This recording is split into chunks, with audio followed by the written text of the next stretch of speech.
Bem-vindos a mais um episódio do Band News FC. Eu sou Ana Beatriz Tavares, mais conhecida como Bia, e na minha companhia essa semana temos Rafael Alves. Olá, Rafa! Oi, Bia, oi a todos que estão nos acompanhando. Tô de volta essa semana, o Lucas está de fora essa semana, mas em breve o time vai estar completo pra gente tocar o barquinho e falar tudo sobre o futebol brasileiro. Na verdade, a gente vai falar, Exatamente. mas em breve o time completo. E temos novidades, temos Campeonato Brasileiro começando, já tivemos algumas falhas aí de alguns clubes cariocas, tivemos também algumas outras polêmicas nos bastidores dos clubes, né, Rafa? Isso aí tudo a gente vai destrinchar durante nosso episódio, porque antes de tudo, roda a vinheta.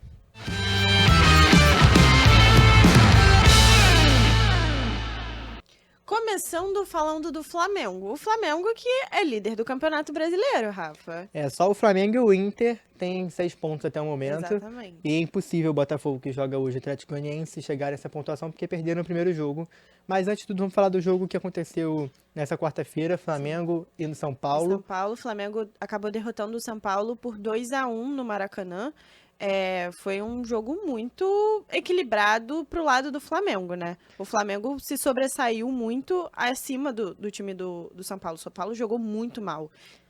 E isso já culminou com a demissão do Thiago Carpini, que é a primeira demissão do Campeonato Brasileiro em andamento. Já abrimos Segunda os rodada, trabalhos. Já tá aí, começou. Já abrimos os trabalhos. Mas a partida do Flamengo foi novamente muito consistente.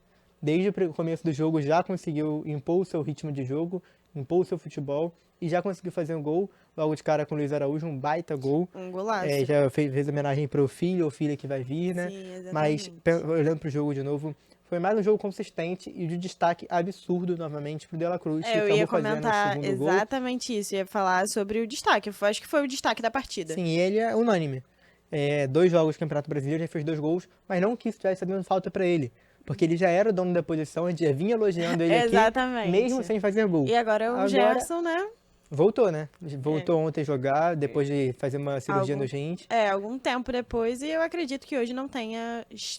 Talvez o Tite consiga ajustar e colocar ele pra jogar, mas eu acredito que não. Acho que hoje o De La Cruz tá nessa posição. É porque, como a gente vai falando, o time do Flamengo é muito consistente e a gente consegue falar hoje qual é o time principal do Flamengo. Os titulares, a gente consegue falar quem é.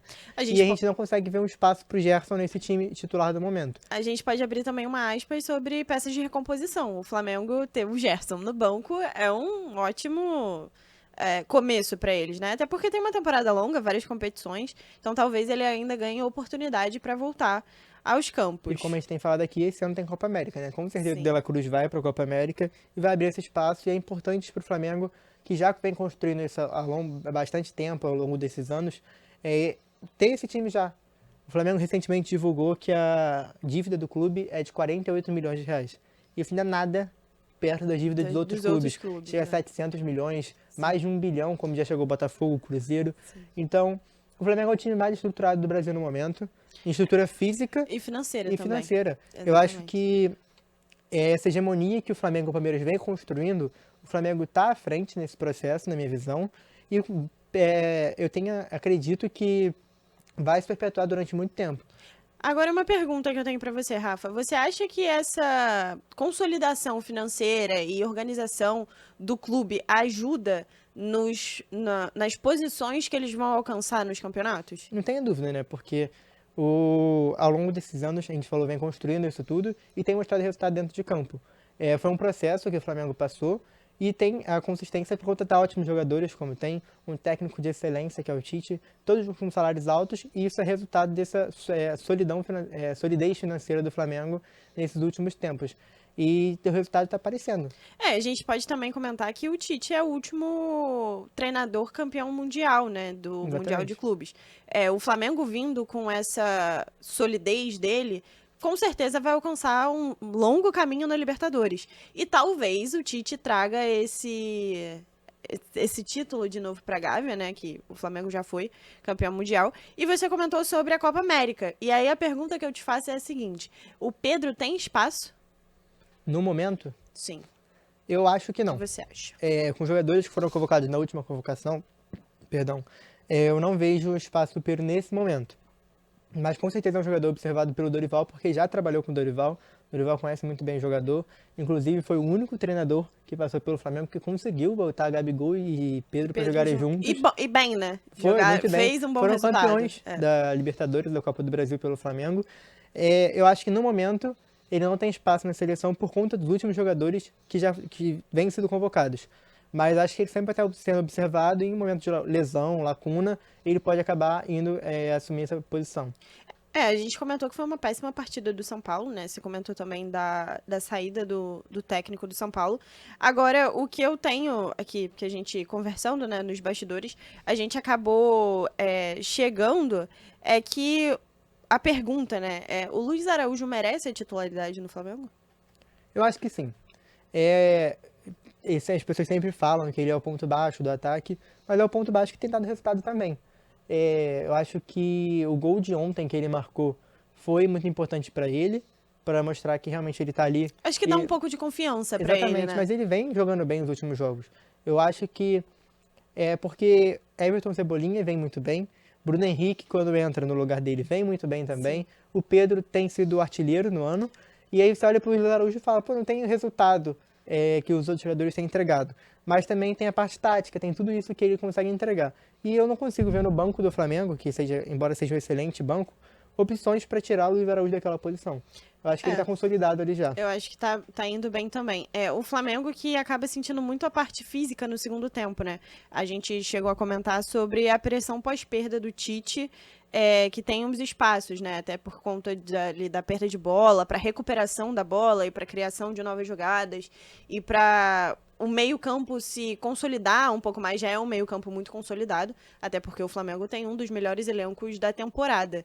E quando o Flamengo leva um gol, eu acho que eles demoram um pouco para se recompor, para entrar um pouco talvez em sintonia, para poder recompor e ir para um novo ataque. Isso é um ponto importante, né? Que durante o Campeonato Carioca a gente vinha falando que o Flamengo não tomava gol de jeito nenhum.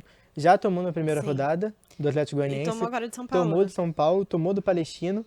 Eu acho que embora tenha vários elogios que a gente vem dado ao Flamengo, a gente precisa pontuar isso. O Flamengo tem sofrido mais gols do que vinha tomando, óbvio. Um gol é mais do que os 0 que eles tomaram no Campeonato Carioca.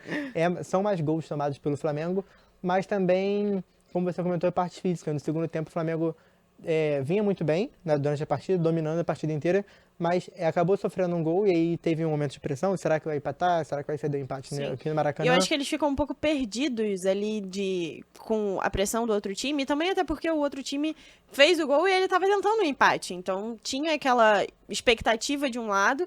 Eu acho que eles demoram um pouco para se recompor, assim, talvez até mentalmente, de tipo, caramba, nossa defesa é tão sólida e a gente acabou de levar um gol e o que tá acontecendo?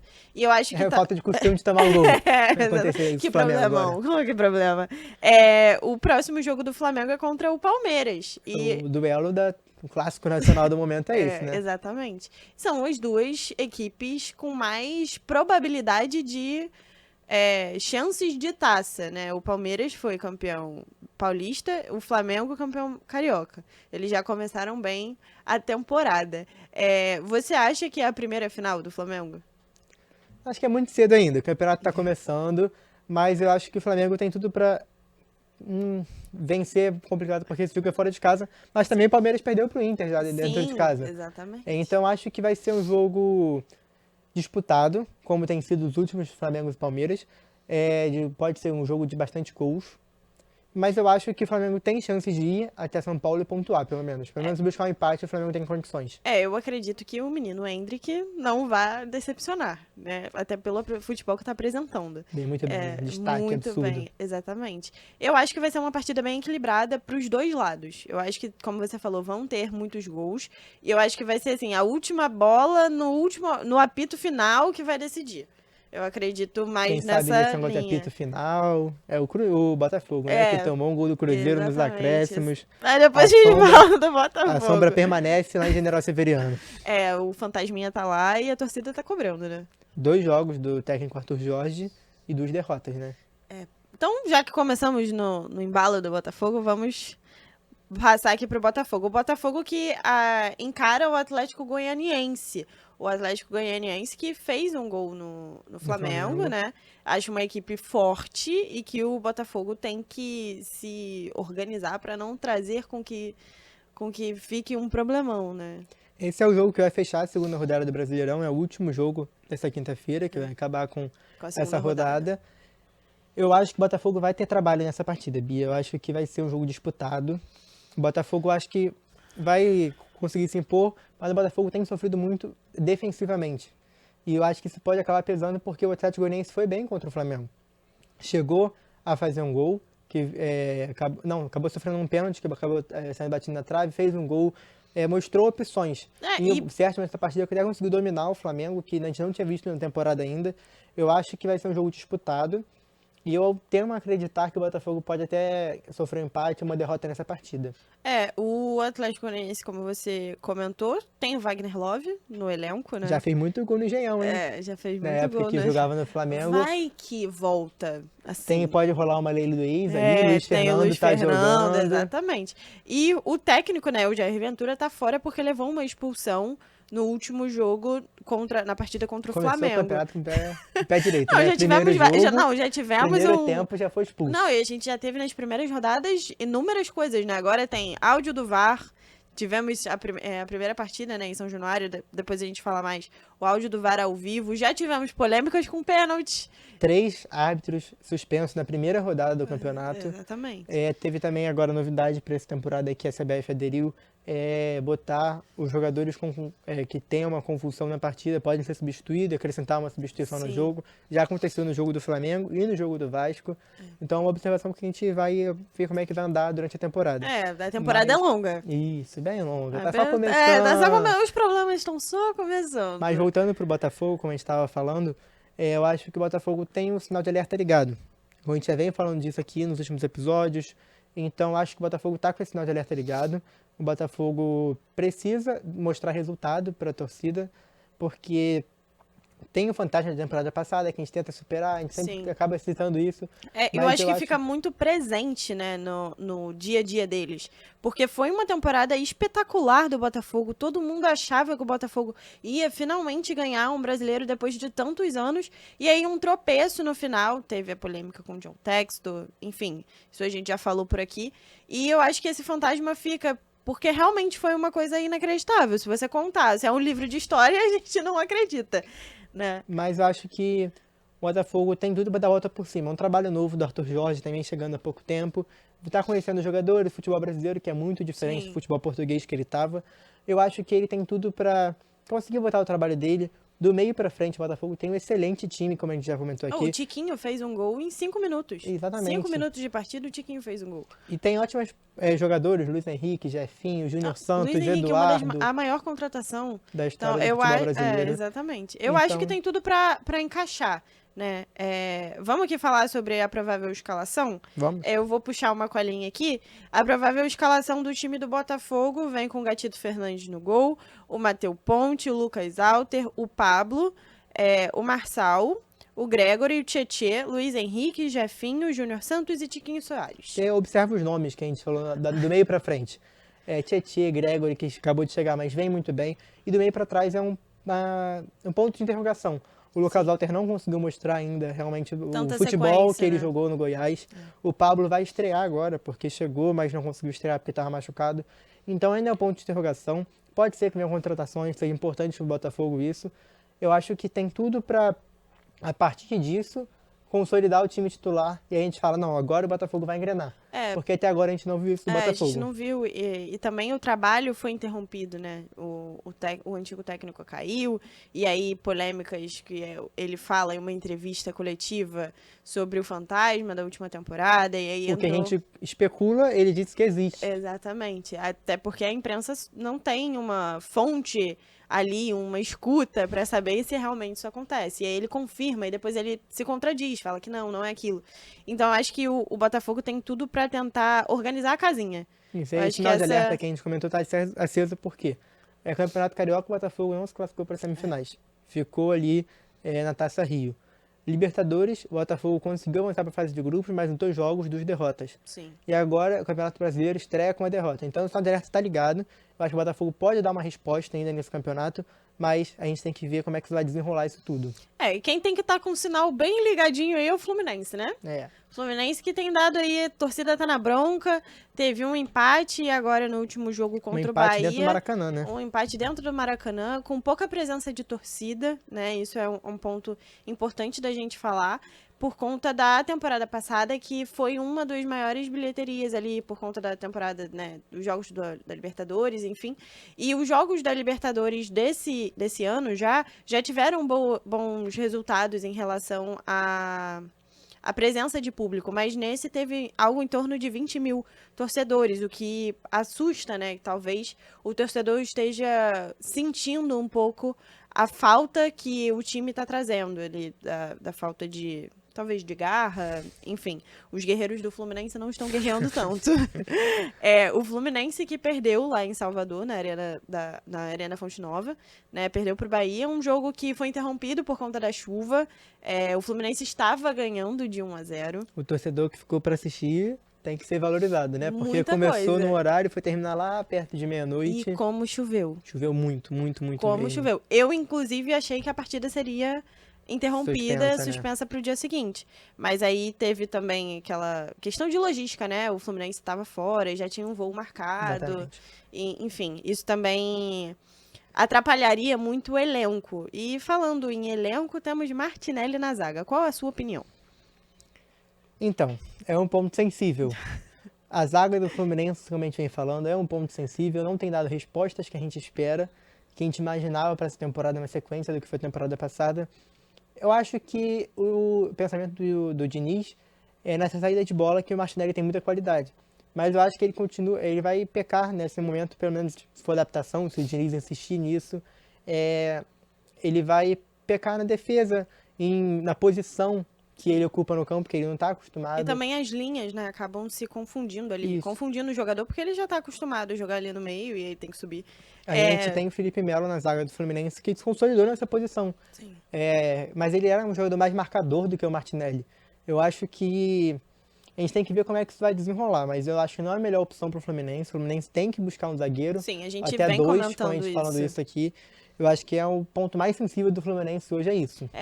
O Nino sair, o Fluminense perdeu muito. Muito. Inclusive em pontos, porque não está conseguindo alcançar vitórias. Teve um empate, teve uma derrota agora, então ele soma apenas 1 ponto no campeonato. Um campeonato é longo, mas o começo eu acho que consolida muito, né? Se você tem um começo sólido na temporada, você consegue uma boa temporada, assim, tranquila para você também, como o Flamengo, né? O Fluminense também joga outras competições. Então, você ter uma pressão muito grande em uma competição e acabar transbordando isso em outras é uma coisa prejudicial. E esse começo de temporada ruim, que a gente está falando, de campeonato brasileiro ruim, que a gente vem falando, mostra tudo que a gente tem falado aqui no podcast. A gente tem falado que o Fluminense não tem mostrado que a temporada passada, o que a gente esperava do Fluminense tem sido abaixo.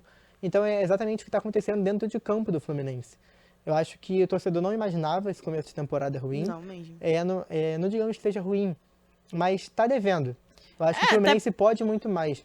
Até porque foi ao mercado, fez diversas contratações. E contratações boas, que trouxeram resultados, né? Mas foram contratações desequilibradas. Desequilibradas, O Fluminense trouxe jogadores mais pra frente. É, pra zaga tem o Antônio Carlos, que hoje é praticamente uma das últimas opções do Diniz. do Diniz. E o Diniz, né, você comentou aí do Diniz, ele deu uma declaração e ele fala que ele não inventa, ele tenta trazer o melhor pro time.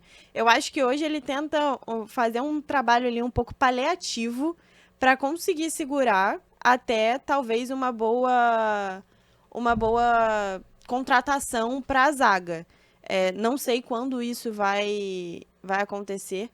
Se especula, né, que talvez o Thiago Silva volte. É um sonho do Fluminense. E o Thiago também já falou em algumas entrevistas que também é uma vontade dele de voltar. Mas eu acho que o Fluminense não pode esperar. Até porque até julho, quando ele poderia vir, a temporada já teve muitos jogos. Não, e já praticamente se consolida da parte da tabela que você vai ficar. Só pra falar sobre o Diniz, é o mínimo que a gente espera dele, né? entregar o melhor que ele imagina pro Fluminense. Isso é Sim. o básico que a gente espera de um treinador. Mas agora falando sobre as opções dele e sobre essa entrevista, ele acabou falando que como o Fluminense terminou com 6 jogadores de ataque no time, foi como terminou contra o Inter. Mas são jogos completamente diferentes. Sim. Aquilo era um jogo decisivo, o Fluminense estava garantindo uma vaga para a final da Libertadores. Eu acho que o Fluminense não pode viver refém do que foi 2023. Eu O acho Fluminense tem que mostrar coisas novas tem e que evolução. escrever uma nova história, né? O Fluminense não pode ficar refém disso. Eu Eu até vi um torcedor comentando que o Fluminense conquistou o título, mas ele não tem que ficar preso àquilo, tem que conquistar novos títulos. Eu ia comentar exatamente isso, sobre como eles ainda ficam presos, né, poxa, mas na temporada passada nós trouxemos o título que nós não tínhamos. O próprio André falou isso em entrevista. Mas a gente está criticando a gente, tem que lembrar que a gente é atual campeão. Não, tudo bem, vocês são atuais campeões. Mas vocês podem ser bicampeões também. Exatamente, mas tem que vocês mostrar têm que resultado trabalhar. nessa temporada. Exatamente. É uma temporada nova, é um novo capítulo da história do Fluminense. Exatamente, você mudou a página e agora você escreve uma nova história. O Fluminense que volta a campo no fim de semana contra o Vasco. Jogo importante. Importante para as duas equipes. Com certeza. Porque o Fluminense precisa pontuar e o Vasco precisa tirar a derrota que sofreu, né, compensar aí a derrota que sofreu pelo Bragantino. Inclusive, Vasco e Bragantino, né, aconteceu lá em Bragança Paulista. O Vasco que na temporada passada ganhou os 2 jogos. O que surpreendeu um pouco do Vasco chegar em Bragança Paulista e apresentar o futebol que apresentou, Rafa. Então, eu acho que o Vasco tomou um baque logo de cara, né? Começou o jogo, logo no comecinho, com 7 minutos, sofreu um gol numa falha do Léo Jardim. E Que a gente não espera isso dele, né? Porque um goleiro de seleção. Vem mostrando muito futebol desde a última temporada, mas olhando para a partida de ontem novamente, eu acho que o jogo mostrou logo de cara o gol do Bragantino, e com isso o time do Bragantino recuou um pouco e o Vasco conseguiu dominar a partida durante boa parte do jogo e acabou fazendo gol, que e o teve empate, impedido, né? E aí depois conseguiu chegar ao empate, mas logo depois, para mostrar como o Vasco ainda é um time frágil, o Bragantino chegou ao gol da vitória, né, que acabou desviando também mais um azar do Vasco. Sim. Mas eu acho que isso reflete o que foi a partida. O Vasco conseguiu se impor quando o Bragantino estava recuado, mas quando o Bragantino partiu para o ataque de novo, o Bragantino conseguiu fazer o gol da vitória e o Vasco saiu derrotado. Uhum. E aí eu te faço uma pergunta relacionada a isso. O Vasco não tem diretor de futebol desde 21 de março. Você acha que talvez isso tenha influenciado em como o Vasco tem apresentado o futebol e não tenha conseguido vitórias? Porque deu uma esperança, né, para o torcedor. Ele começou a primeira temporada, a primeira rodada, o Vasco ganhou. E aí talvez essa falha, né, da gestão de não ter recolocado essa posição, né, dentro da diretoria tem influenciado em alguma coisa? Eu acho que isso mostra, de novo, a lentidão da 777. O Vasco ficar quase um mês sem um diretor de futebol, como é que você planeja uma temporada sem um diretor de futebol? É o ponto principal ali com o treinador para você discutir uma contratação. Inclusive, vai estar contratando nesse momento o Hugo Moura. Ainda não foi anunciado, mas ele já está no Rio para isso acontecer. Eu acho que isso mostra o que a 777 tem sido no Vasco. Um processos lentos, difíceis. E a gente, como eu já falei aqui, para você ver, no podcast na hora passada eu acabei não participando, mas há 15 dias atrás eu participei, e eu falei, isso mostra, a 777 não tem nem especulações de quem vai ser o treinador. E isso continua, diretor executivo. Isso continua, porque o Vasco também nem se fala em quem pode ser esse diretor. E isso tem se mostrado na janela de transferência. O Vasco não tem planejamento. Queria muito um volante, falava assim Marlon Freitas, e depois acabou não chegando, aí falava em Kaique do Juventude e acabou chegando o Hugo Moura agora. Mas já no final da janela. E aí o Vasco o ponto mais deficiente do Vasco, na minha visão nesse momento, é o meio de campo. E o Vasco continua sem esse meio de campo consolidado, que a gente esperava já para esse começo de Campeonato Brasileiro. Eu acho que isso mostra tudo que a 777 tem tido no Vasco. Processos lentos e atrasados. E é uma pergunta que eu te faço. Você acha que a 777 é uma das piores SAFs do futebol brasileiro? Eu acho que ainda é cedo, porque a gente está começando a ver essas SAFs acontecendo. Mas são objetivos diferentes, talvez. O Cruzeiro, que tem o Ronaldo como o dono da SAF do Cruzeiro, até hoje não conseguiu se consolidar também. Tem sempre críticas, acabou ganhando do Botafogo, que é outra SAF mas é uma SAF mais consolidada, o John Textor. Eu acho que a melhor, assim, uma das melhores é a do John Textor. Eu acho que mesmo com as polêmicas que ele vem se envolvendo, ele conseguiu trazer boas contratações e mostrou resultado na temporada passada, mesmo com o caos que aconteceu no finalzinho. Mas isso, aconteceu esse caos todo no final, mas a gente não imaginava o Botafogo brigando pelo título, ele já possibilitou isso no Botafogo, voltou com o time para a Libertadores. Isso não aconteceu no Vasco, não aconteceu no Cruzeiro. O Bahia tem se estruturado cada vez mais, mas é um grupo muito maior que é o Grupo City. Sim. Mas também ainda não mostrou, porque até falando sobre isso, o Bahia também brigou para não cair ano passado. Sim. As 3 SAFs brigaram para não cair. Vasco, Cruzeiro e Bahia. E eu ia comentar também sobre a contratação do Bahia com o Everton Ribeiro, né? O Everton Ribeiro que saiu do Flamengo, que é um baita time carioca. E o Everton sair do Flamengo e ir para o Bahia mostra um pouco da tentada de arrumar a casa. Eu acho que talvez o Bahia não vá para uma zona de Libertadores, mas se classifique pelo menos para a Sul-Americana, fique ali no meio da tabela. Eu acho que vai ser um ano muito mais tranquilo do Bahia, mas nesse mundo de SAF, o Bahia foi quem contratou, né, junto com o Botafogo, quem contratou melhor essa temporada. Sim. Caio Alexandre, que tem sido um destaque, o próprio Everton Ribeiro, então eu acho que vai ser um ano mais tranquilo, enquanto isso Vasco e Cruzeiro continuam sofrendo. Ninguém consegue decretar hoje como é que estão os dois times. O Cruzeiro acabou de trocar de treinador também, porque acabou perdendo o Campeonato Mineiro, e só reflete o que tem sido a SAF do Campeonato Brasileiro nesse momento. Eu acho que realmente foi o que você falou, é um ajuste, né, que tem que se fazer. O Vasco precisa ganhar, o Payet ainda é um desfalque muito importante no time do Vasco, faz muita falta a criação, os lances, os cruzamentos, tudo que o Payet consegue trazer de identidade para o time do Vasco faz muita falta nesse momento. Não tem dúvida. Como a gente falou de dificuldade do Vasco, que acabou sofrendo gol no final, eu acho que o Payet poderia ser um diferencial. Acho não, tenho certeza que poderia ser um diferencial nesse momento de criação do Vasco. Como a gente falou que o meio de campo é frágil, tem problemas, eu acho que com o Payet esse cenário poderia ser diferente. Eu acho que fechamos. Para finalizar, vamos só fazer uma previsão da próxima rodada. Botafogo e Atlético Goianiense hoje, o que você acha que pode sair, Bia? Eu acho que sai Atlético Goianiense, tem essa vitória. Eu vou ficar no dupla hipótese aqui, Atlético Goianiense ou empate, talvez. Eu acho que o Atlético leva. Vasco e Fluminense? Jogo difícil. Como é clássico, eu vou ficar em cima do muro e vou botar um empate. E você? Eu acho que sai um empate ou uma vitória do Vasco. Você acha? Eu acho que o Vasco tem apresentado uma carnificina no Fluminense, assim, vamos classificar. O Fluminense que não vence é 12 clássicos, né? Tem que ser lembrado. Exatamente. Tem isso também. E eu acho que os últimos confrontos das duas equipes, o Vasco foi muito superior. Foi. E não teve muita mudança em elenco, né? Não teve mudança de treinador, não teve muitas mudanças. Então eu acredito que o Vasco saia ganhando dessa partida. E Flamengo e Palmeiras? Mais um jogo difícil. Eu acho que vai ser um jogo de bastante gols. Eu acho que o Flamengo consegue voltar de lá pontuando, pelo menos. Eu fico com o Flamengo em empate também. Eu acho que o Flamengo e o Palmeiras também empatam. E se o Botafogo não ganhar essa rodada, tem mais um desafio duro, porque pega o Juventude.